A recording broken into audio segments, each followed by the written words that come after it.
Morning song ഒക്കെ കഴിഞ്ഞ് എല്ലാവരും ഫ്രഷൊക്കെ ആയിട്ട് നേരെ കിച്ചണിലേക്ക് വരുമ്പം രാവിലെ തൊട്ട് ജാസ്മിനും ജിൻഡോയും ഒരു 10:30 വരെ അടി. തലേദിവസത്തെ കടലക്കറിയും ചപ്പാത്തിയൊക്കെ ഇരിപ്പുണ്ട്. അത് മുടിയന് കഴിക്കാൻ പറ്റില്ല, മുടിയൻ പഴയത് കഴിക്കില്ല എന്ന് പറഞ്ഞ് ജാസ്മിൻ അങ്ങ് തുടങ്ങി ജിൻഡോനെ രാവിലെ പ്രകോപിപ്പിക്കാൻ തുടങ്ങി. ജിൻഡോ നിങ്ങൾ ആരാന്ന് വിചാരം എന്ന് പറയുമ്പോൾ ജിൻഡോ പറയുന്നു ഞാൻ ജിൻഡോ. ഇടയ്ക്കിടയ്ക്ക് ജാസ്മിൻ പറയുന്നുണ്ട് നിങ്ങൾ ആരുവാ. അപ്പം ജിൻഡോ ഇടയ്ക്കിടയ്ക്ക് പിന്നെയും പറയും ഞാൻ ജിൻഡോ.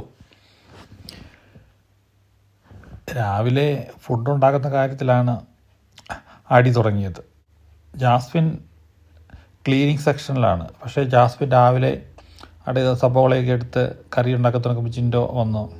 അർജുൻ അവിടെ ചൂടാക്കുന്നുണ്ടായിരുന്നു, അതുകൊണ്ടാണ് ഞാൻ അങ്ങോട്ട് പോകാഞ്ഞത്. അപ്പം ജാസ്മിൻ ചോദിക്കുന്നുണ്ട് നിങ്ങളാണല്ലോ കിച്ചൺ ടീം, നിങ്ങൾ എന്തുകൊണ്ട് ഉണ്ടാക്കുന്നില്ല. അങ്ങനെ ഏതായാലും അടി 1.5 മണിക്കൂർ അങ്ങോട്ടും ഇങ്ങോട്ടും പരസ്പരം നീണ്ടുപോയി.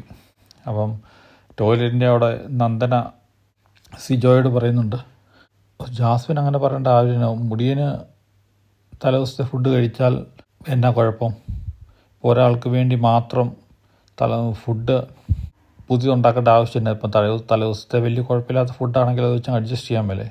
എനിക്കാണെങ്കിൽ അടി തൊട്ട് മുടി വരെ ചൊറിഞ്ഞ് കയറി, പിന്നെ ഞാനങ്ങ് മിണ്ടിയില്ലെന്നേ ഉള്ളൂ. ഇനി ഇങ്ങനെ എന്തെങ്കിലും പറഞ്ഞു കഴിഞ്ഞാൽ ഞാൻ ഉറപ്പായിട്ടും റിയാക്ട് ചെയ്യുമെന്നൊക്കെ പറഞ്ഞ് നന്ദന അവിടെ കിടന്ന് കത്തിക്കയറുന്നുണ്ട്. ഏതായാലും അടിയുണ്ടാക്കിയപ്പോൾ ജിൻഡോയും വിട്ടുകൊടുത്തില്ല, ജാസ്മിൻ അതുപോലെ തന്നെ. പിന്നെ മറ്റുള്ളവരെല്ലാം അവിടെ നിന്ന് പറഞ്ഞ് സിജോയും കാര്യങ്ങളൊക്കെ പറഞ്ഞ് ഫുഡ് ഉണ്ടാക്കുമല്ലേ കിച്ചണിലെ മിണ്ടായിരിക്കുക, ഈ ചെറിയ ചെറിയ കാര്യത്തിന് ചുമ്മാ അടിയുണ്ടാക്കേണ്ട വേറെ പണിയൊന്നുമില്ല.